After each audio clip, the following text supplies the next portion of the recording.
Hello mga kahagpi! May ibibigay na namang tips sa inyo ang Kikay Farm. Magbibigay din ako ng update kay Mama Pig 002. Pero una sa lahat ay maraming salamat po sa mga followers na nag-aabang sa kalagayan na ni Mama Pig 002. Judith na ni Mama Pig 002. Kaya nakatutok kami lalo na sa oras na nakitaan na namin siya ng mga senyales ng panganganak. Pero syempre, bago ang pagle-labor ni Mama Pig, ay nakahanda na ang mga gamit para sa paglabas ng kanyang mga babies. Ito po ang unang parity o panganganak ni Mama Pig 002. Sa oras ng pagtutok sa kanya, ay nakita namin mismo ang mga palatandaan o senyales na siya nga ay malapit ng manganak. Ano-ano nga ba ang mga palatandaan na malapit ng manganak ang isang inahing baboy? Una, paglabas ng gatas. Kapag pinisil ang suso, dapat may gatas nang lumalabas. Pangalawa, pamamaga ng vulva.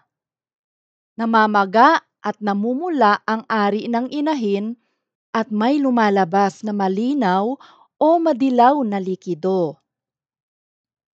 Pangatlo, pagkawala ng gana sa pagkain.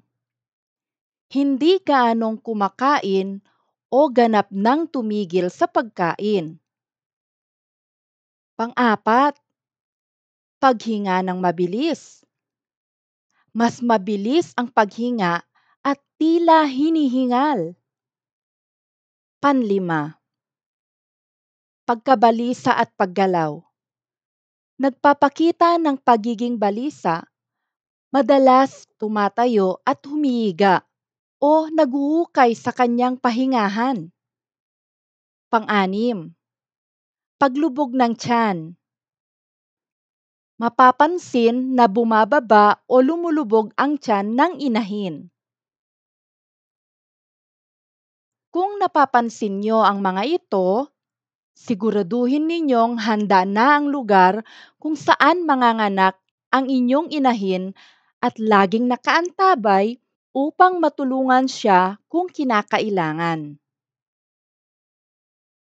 Ayan po mga kahagpi, maraming salamat sa panonood at pagsusubaybay. Paki-like and share naman itong aking video. Abangan sa susunod na video kung ilan ang magiging biik ni Mama Pig 002.